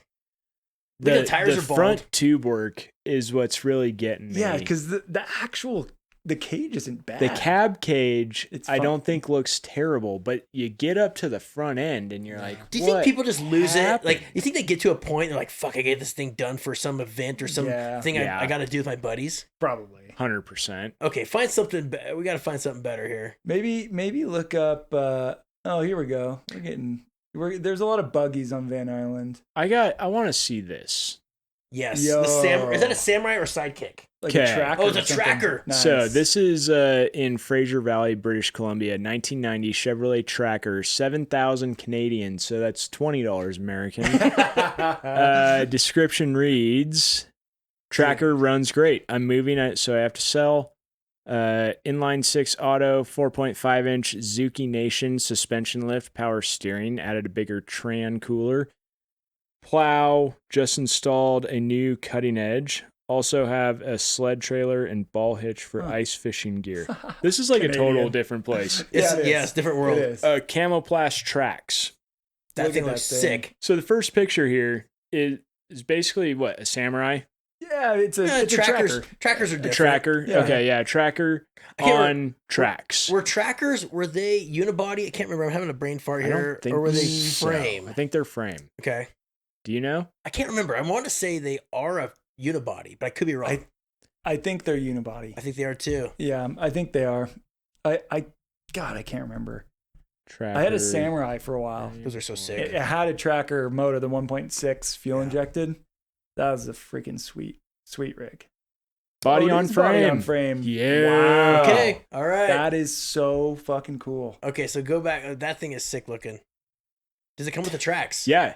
Oh That's shit! really cool. For $28 or $20 US, I'm down. This Dude, thing is. that's Look dope. at that pile of snow on Oh, the yeah. roof. And it's like the size of a side by side. Dude, this at your place Yeah. would It'd be a be joke. so. Yeah. Could you imagine? sweet. Going down to Manly's and Yes. this? And, like, okay, let's get a drink. Go down to Manly's in the tracker with tracks. Yeah. Yes, the literal tracker. The tracker. That is so cool, That's it's- awesome. I like. I you're gonna- think we need to make a trip Hey. up to Canada, Devin. dude, you're gonna pay Yeah. 40 grand for a Polaris Expedition, or Yeah. $20 for Yep. $20 for that, Yeah.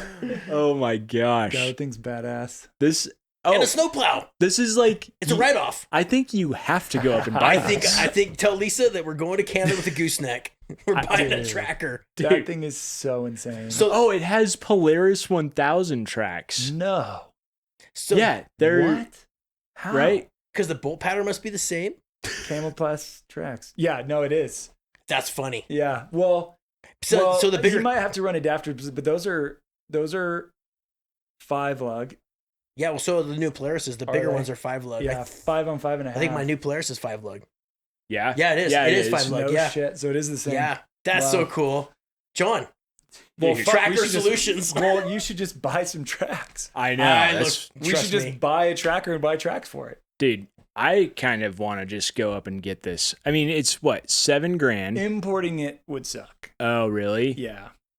Oh, you have to pay duty fees. Yeah. That was, and at the spiciness right now. Ooh, Yeah. Basically, you're buying that thing for the price of the tracks, $4,850 Insane. American. what's duty fees though? You think I don't would know. that be like $2,000?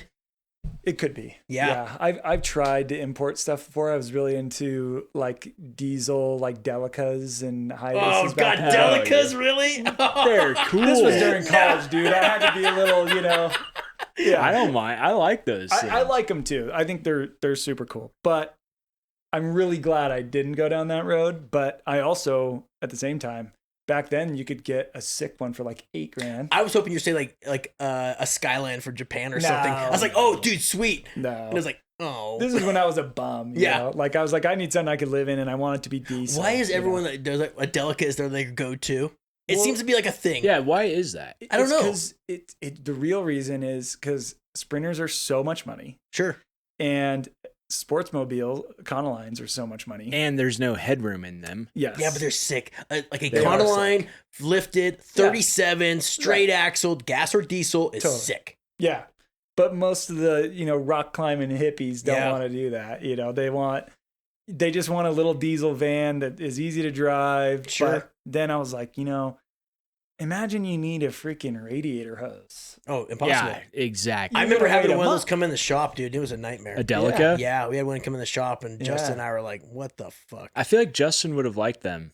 Oh, yeah, Justin likes that kind of stuff. But we were both just like, I was looking at availability for parts. Yeah. Yeah. Good luck, bud. Yeah. 100%. That's where I was at. And the transmissions have a lot of issues. And I was like, but back then, dude, you could get them for nothing. Really? Like, Delicas? I didn't know Dude, that. Dude, I had one lined up. I had this whole situation lined up where there was a Delica in Vancouver, and my buddy's girlfriend, or my buddy's sister's boyfriend, Oh, my God. was driving to Vancouver like that week and was like, yeah, dude, I'll pick you up if you pitch for gas. Like, he was taking his Econoline to go get a high top put on it up there because it was cheaper. And he was like, I'll pick you up. You can go buy it. I think I had the guy work down to like $9,000 or something like that. And it was a clean Delica. And then I went out in the garage and I had a first gen Tacoma, and I like looked at it and I was like, I can't sell this. Yeah. I can't do it. Not for a I had a Delica. buyer. I had a buyer lined up. My buddy Warren, so mad at me. He was so mad at me. When I told him, I was like, dude, I can't do it. I can't do it. I'm so sorry. Like, Right-hand drive. he was so, yeah. Goofiness mid. Yeah, that's not mid-engine. Yeah, it technically is It's mid-engine. under the front Yep, seats. it's mid-engine. And Yeah. yeah, no thanks. I'm out. Yeah. That's you like- know, I'm glad I didn't. Trin wanted an FJ70 Land Cruiser, like the Yeah. Prados. Yeah. And don't get me wrong, I think they're super cool. I want a I would FJ70. love to have one. Yeah. And she's like, that's what I would rather have. Yeah. And I'm like, I don't want to buy that because, like, as your like main just like get around vehicle, Totally. because where do you get parts for it? And I'm the one that has to maintain it and Yeah. work on it. And Yeah. like, Yeah.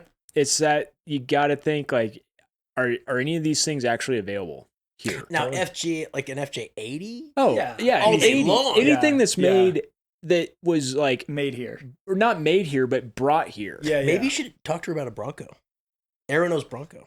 Well, Ooh, that would be mine. Dude, have you seen that Aeronose Bronco? no. Whose? Or maybe Aeronose, I think. The red one that's in Oh, town. that's a brick nose. Is it brick nose? Okay. Yeah. Do we want to look at that real quick? Real quick, let's see this Yeah. thing. It's a good. I was driving down the parkway and they drove the other way. I was For like- sale. oh yeah. I didn't see the sign at No, the time. it's for sale. It drove by and I was like, fuck, that was cool. Like, oh, that thing was sick. And then I get home and I go marketplace and it was for sale. And maybe they sold it. No. Maybe they did. Was it all red? It was red with it. It looked like that one, but nicer. It was really nice on. Like clean. dude, it's gone. They must have sold it. It was like $9,500. It was not a bad price. No, I thought about it. Broncos are rad. And it had a ton of work done. Yeah. Like it was well looked after. It was all the list of maintenance items that had It's been done insane. on it. Low miles. Yeah. Yeah, not bad. Yeah, I think it was sub twos, right? Yeah, definitely. I've always It's thought cool. about like taking the seat out, the back seat of the Bronco. You can sleep in the back easy, Oh, for sure. and they come out Have fairly you seen easy. that one? The guy that wants $1 billion for his. Okay, Let's so click on it. 95 Ford Bronco. Are we straight axle? This has been listed for so Dude, long. what is Chiloquin, with- Oregon. What is with the Nerf bar tubes? running board thing that looks like a tactical team could stand on the side? It's like a tube fender. Right. JP, give us the description on this thing, bud. All right, what do we got? Oh, Custom built 95 Bronco, Eddie B, 351, power steering, power brakes, AC, belt driven air compressor, dual batteries, F350 axles, front and rear, air lockers, front and rear, 37s. Articulates well, set up to be towed, hydraulic ram steering. Yeah, drives nice. Can Owned we- it since 97. can we Wow. talk about the autism in the rear over the hoop over the rear fender, but not in the front? Yeah, I was tripping on that as well. What like you did it? You put a hoop around the rear fender so you didn't bash it, but not the front. I think Oof. you're a lot less likely to hit the front, Look at that mustache. and that's awesome. He looks like a milkman. He's wearing a polo. Dude, this guy's a legend. This guy's a legend. This guy's hopping out of this rig with white New Balances on. Dude, he lives in Chiloquin and he's owned this thing since '97. I probably drive by it going up to the cabin. I bet you do, yeah. Dude, I love how it's all flexed out. One tire, like the droop on it, isn't even good enough for the passenger side tire to touch the ground. JP's truck would be all 4 tires touching. Oh yeah, but at least it like the rock slider / running boards are interesting to me. It's got some funny stuff, but it's a nice Bronco, dude. Like, is he towing a jet sled? It sure looks like it. It's a sick Bronco. It really is. The color scheme is interesting. It's that cool. cream white over with the same color as your Bronco. The copper. The copper on the bottom. Desert sand, I think is what they technically call that. He's got a roof rack on top with a spare tire, your shovel. Yeah. I mean, it does work, right? Dude, this is at Crescent Lake. Nice. Right? Oh, it is. Is that Crescent? Yes, it is. Yeah, that's the date. Yep, you're right. Have you ever loaded out at that boat ramp at the one? So jank. Yeah. Is it deep enough to load out a serious wakeboard boat? Yeah. Oh, yeah. Because it's cool. Like, you ever seen the party scene on 4th of July there? I haven't been for that. Dude, it's gnarly. Like, boats stack up at that boat ramp. Wow. You got to be a little careful. I don't think you have to be as careful as you do at Cultus. Cultus is... Little Cultus? Or a big Cultus, Big Cultus is... If gnarly. With your boat, I would only go... Yeah. Like, I wouldn't go between the dock and the shore. I'd go between the dock and the jetty. Okay. Because you can... Dude, that boat ramp, though, I was looking at that. I'm like, it looks questionable, but people, like, pull big boats out of there. Yeah, you're totally fine. Sure. Interesting. Okay, moving on. Sorry. If you want, like, the first time you go, I'd be happy to go with you. Hell yeah. Okay. The real reason why he did the hoops in the back is because the front fenders you can just replace. This is true, JP. That's a valid point. Rear fenders. I only know that because I own the same thing but a Toyota. Oh. Where you can't replace the bed sides like on your 4Runner. On my 4Runner. Yeah. And the rear is toast. I mean, I've clapped it out pretty bad, but it's not done, but it's pretty bad. Let's do another Bronco in Central Oregon, just for shits and gigs. Well, I want to finish the rest. Oh. We got to see the rest. Interior cage. Oh, yeah. Yeah, mild. It's kind of cool. It's got a CB. An old school CB. Look at that dash pad. That's clean. Not a single crack. Yeah. 86,000. Wow. It's really got 86,000 miles on it. Yeah. This dude's a legend. With that much like modification. Probably just leaves it at his cabin. Yeah, and tows his boat to Crescent. Yeah. That's cool. All right. Legend. What do we want to do? Check out, just put in Bronco in. That's what we're in. Yep. Okay, so keep scrolling. Let's find. Is there anything else? Dude, that bullnose, that 84 to the far right top for 19.7. Look at that color combo. It's a beautiful color. Dude, that thing is sick. That's crazy. Okay, so we got a 1984 Bronco XLT Lariat when they actually did make a Lariat. Yeah. Which was cool. $19,750 located in Clarkston, Washington. Mm-hmm. 49,000 miles, supposedly. And it says rare color scheme with air conditioning, tilt wheel, among other options. So if you're looking for a good looking and driving classic SUV, not a truck. Here it is. The motor has about 8K on the rebuilt with a mild cam and a little more go. Runs and drives good. Ford 5.0 V8 and very strong transmission. 4-wheel drive works great. She's sitting on new lift wheels and tires. 35 1250 R15 MT tires on 15x10 custom wheels. Overall, she's a good old classic. The body is solid and the paint is in good shape. Having said that, we're not selling it as a show ride, mint or restored, aka she's not a Barrett Jackson 10. She does have flaws, don't they all? Some of the trim shows some blemishes, but it is original. So just look over the pictures. We do have the original spare tire and its cover to go with it. That's actually pretty cool. Yeah. So this thing's like dark blue main color, right? Yeah. With the light blue. Whoa. So it's 3 colors. Dude, look at that too. Is it 3? No. The top looks, it looks lighter. It looks lighter on the top. But except also, in like, the front. What is that? Oh, it's like an Umbra or whatever you call. Like maybe it's just the light. Dude, that thing is sick. Click to the next photo. And it's got a Lund lighted visor. Yeah. Dude, that's a different color. It looks different. Oh, maybe it's not, JP. Maybe it's faded. He said it wasn't. It wasn't a 10 out of 10. Yeah. It sucks. It's a 5.0. Does it? Yeah, I dude, don't know anything about the they just gassers, to be 351, dude, all day long. It just seems like all 5.0s were. Although this is early, so it's not all. Hopefully, it's early enough. It's not heavily smogged. Yeah. But the color combo is legit.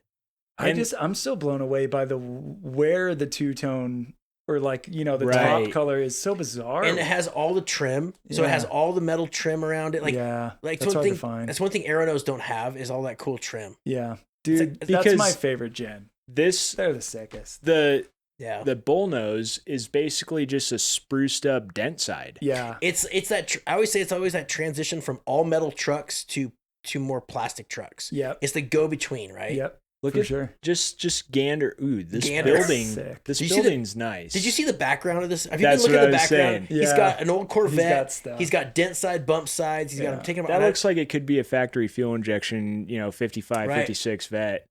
78, 79, 67 through 72, Chevy C10. Damn. And the shop is a steel building, not a pole building. So Yeah. square footage is probably. And check out that beam right That's a there. beam and a That's half. got a gantry lift in it, I doesn't bet it? you're right. Ooh. I love looking at pictures like this because the background Yeah. says so much about the individual selling it. Yeah, like I'd buy a car from this guy. Unless it's at a shop that's working on it, but I don't think True. that's it. It is. Doesn't look like production. Dude, Dude, this that's Bronco is badass. it's so sick. It might be a production shop. Look at the right corner there. yeah, you got Yeah. a bump He's side, got a bunch of stuff. square going on. body with like 13 and a half. The only thing that's lame is the exhaust, the dual exhaust coming out the Yeah. back like that. Yeah. That's like old school like stuff. Yeah. Other than that, the You thing got is the twice pipes. twice pipes. Oh, damn, look at that air Damn. cleaner added like 20 horsepower. For sure. K&N probably. Factory Back in the AC. day. But it's not all like ugly looking. It's got headers, it looks like. I mean, Sick. the thing's cool. Yeah, check out, it has the original dome light or the underhood light. Did you check that out? Oh, did it? So that's underhood light. The retractable Yes. one. Yeah, Yes. those are cool. What? Yeah. Yeah, so it's got like No a way. cable. You Yeah. can pull it out. And then it has What? doesn't it have a little hand crank you on crank it? it back in. You crank No it back shit. in. Yeah. Yeah, they're super Wow. neat. That This is really Bronco cool. is sick. That's so cool. Bullnose stuff to me is coming on strong. I know. Dude, that makes me think of Okay. his truck. Can we My finish with boy's truck. this? Let's finish with this one. Dude, this truck is my new It's the sickest. I love that the Tacoma crew cab. I want to build something like It this. Oh, Kate and I were just talking about this. Yeah, This thing is badass with the little old school canopy on the back. So this is a Wally 6.9 IDI.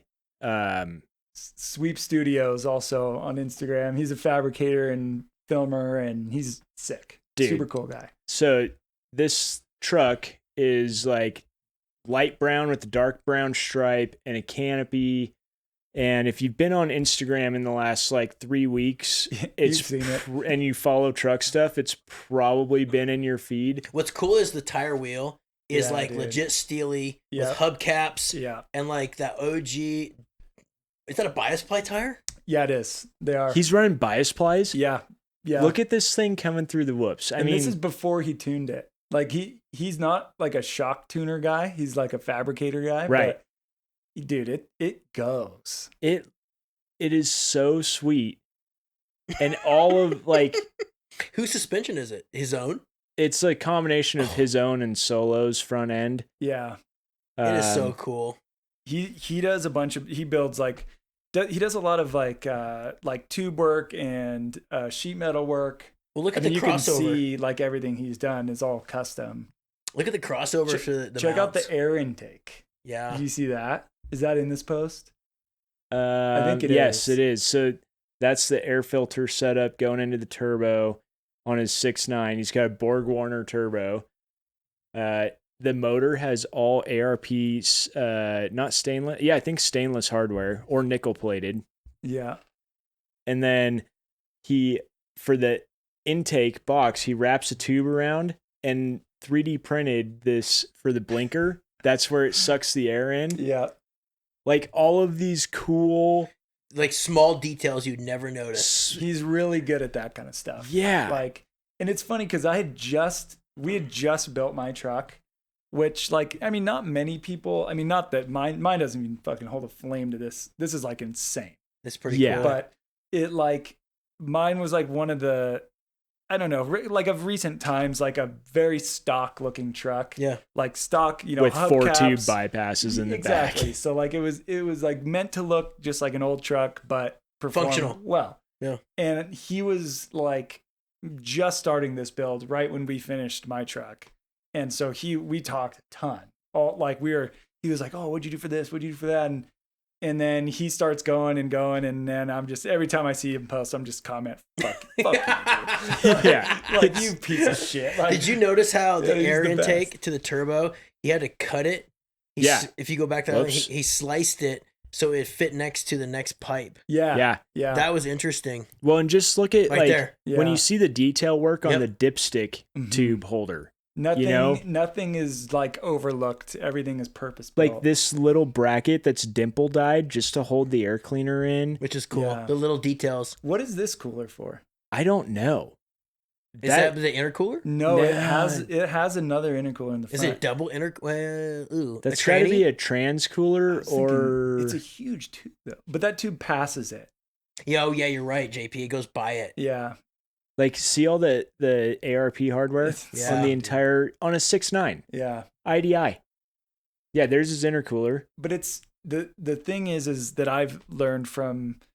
I mean, I don't know, just filming off-road shit in general and like seeing, $1 million trucks and how they're built. And so I spent a lot of time King Hammers last year filming like kind of like a behind the scenes like of what's going on. And like, so we're in like Jason Scherer's 10 and Eric Miller's 10 and Cameron Steele's setup and like seeing how these things are put together. And Ultra 4 is cool because they're all different. Okay. But trophy trucks, like I spent a lot of time at Jimco, which is who builds Rob Mack's chassis right now.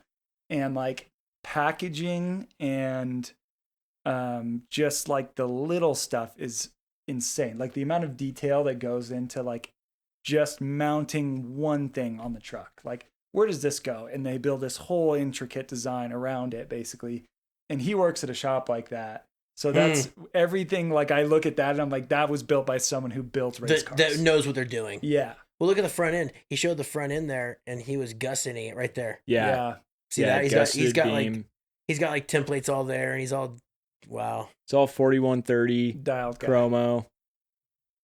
Very cool. It's so insane. The rear diff I really like because he had this center section. So he's got a Sterling 10 1/4. That he's converted to disc brakes, and then he like cut up a truss system for a Corp 14, and essentially, it's one of those trusses that you weld onto the housing, and then the diff cover is like integrated into the truss, and he had the center diff cover section that like bolts to the diff and to the truss nickel plated. So it looks different. So no one which is cool because he did that. So you look at it and go, oh, it's a separate piece. Yeah. Like how much time it took him to do that with all stainless ARP hardware, stainless brake lines. I like how he ran his brake lines. I'm a big brake line geek. And so when I see stuff like that, it's like, that's sick. Legit. It's just a work of art. It is. But yet the truck itself isn't all pressed out on the sheet metal. Which I love. Like this thing, I was thinking about it, JP. I'm like, this might like take your sleeper status. Where's the video? He's got one somewhat recent where he's just like pulling out of the driveway. Oh, this one, yeah. And like this truck, it looks just OG. It's got like a 60s or 70s camper on the back of it. Yeah. It almost pulled that driver's side wheel off the ground. Oh, totally. yeah. When he went to turn. Yeah. Look at that. It's just a cut It's just away. barely he's sitting there. And you're right, John. The canopy is what tops it off. That 70s, it's just like you, JP, that 70s camper canopy works. It's so cool. It's so cool. Such a cool truck. Like I would rather have this than something that's just like fully pressed out. Yeah. Because this thing you could just go out and hot rod. Yeah. It's well, so and cool. it's unique. It's not like some bro truck. It's a functional, but yet is very. It's like JP's where you look at it like, oh, it's got a service body on it, but then you're like, wait a minute, it's got coilover, it's got all this stuff. Yeah. Like I think that's a trend because everyone's already done the big bro shit, right? Yeah. Like you're starting to see, and it's also the environment too. Yeah. Totally. I mean, like Central Oregon stuff, you see more of that than we see in the Valley. We don't see that shit in the Valley. No, definitely not. So and I think that goes along with Arizona, Southern California. Yeah. It's that whole vibe of like the off-road community. Yeah, I agree. Just building cool, like trucks that have no business being built into what they are. You know? I think it has to do with, I like them all. I really love every genre or, every kind of style. I like that. Yeah. To me, that is rad. It's an art form, right? Of in the sense of like someone taking something that's, like you said, not meant to be that. Yep. And like the paint's all kind of patinaed and not perfect. really like nasty, but it's Yeah. not all beat to shit either. No, Look in the bed it's though. perfect. It's got bypasses built into a bed cage. Yeah. I mean, Very cool. He's a what- freak, dude. And when you're putting it's similar to like my crew short truck with Yeah. the 460. Like I can rod that truck so hard and not break it because I don't Yeah. have enough power to. Totally. You know, totally. like Yeah. when you've got a turbo 6.9, Yeah. like I'm not dogging on it. Like No. I think they're super cool. Yeah. But like he can go beat the piss out of that thing, Right. and he's not worried about blowing up a rear end or any, Right. like he doesn't make enough power to. Totally. Which is what makes it fun because you Yeah. can just I've heard people say this and I really like it. Like it's more fun to drive a slow car fast Yeah. than to drive a fast car slow. You know, like 100%. I like that feeling. Yeah. Yeah. That's a really good point. That's actually. a good one, dude. That's a It good one to is. end on. It is. Totally. Yeah, I agree. Well, thanks, JP, for spending some time with us, bud. Yeah, That was awesome, dude. Heck yeah. That was really fun. We didn't beat up Marketplace like we thought, but there's always a next time. Yeah. There's a lot to JP's got some depth. Well, maybe Yeah, we have there's another a lot time. going on. I think we need to. All right. Yeah. Well, let's This end is this, sick. John, and we'll move on and go from there. Heck All yeah. right. Everybody, JP Purdom, check him out. Sleeper.7.3 if you haven't heard of Yeah. him. He's got more followers than I do on Instagram. That was not the plan, by the way. no, it's all good. Yeah. And I'm John with Carrick Customs. I'm Dev with OBS Solutions. Don't forget our truck show coming in Yeah. August. What was the dates, John? I still didn't look it up. It's Dude, how around bad is the it? weekend of the 17th. I was just gonna- Let me pull it up. I'm going to do it. You know what's funny? You think Devin would know the I truck mean, show? you The started. 15th and 16th. Okay. Nice. See, I told you it was JP. around the Yeah. 17th. Are we going to see your truck there? Yeah. No, I will be there for sure. I'm just debating on whether I'm going to bring the camper this year or not. Well, you should bring the think camper, camper. but more importantly, don't be part of John's vendor crew this year. What? No, you want to know why? Because then he can enter to win that free truck. Oh, yeah. Oh, That's- true. Then That would be sick. Then I'm bringing JP's truck. There you go. There you go. Because you can't. Vendors cannot win this truck. It's Got it. just for people. Just Totally. for Got people it. coming to see the truck show. Okay. We're giving away a 33,000 mile truck, It's all insane. original, 460, never been molested. It's like it just came off the showroom floor. Crazy. Yeah. Giving it away. And if you're watching the slide or watching on video, you'll see on the next slide, here it is. Yeah. It's pretty sweet. Oh, it's so cool. Single cab, white with that blue. Well, we missed it. You missed it, but we will put Alcoas on it and some new tires because Cool. the tires still have the date code from when it was made. No way. Yes, Wow. original tires on it. Wow. So- That's insane. Yeah. Sweet. Damn. Well, right on. Heck yeah, boys. John, always a pleasure. Same. JP, thanks, man. Yes, It's been thank cool. you a lot. Super fun. Thanks, Later. guys. Heck yeah.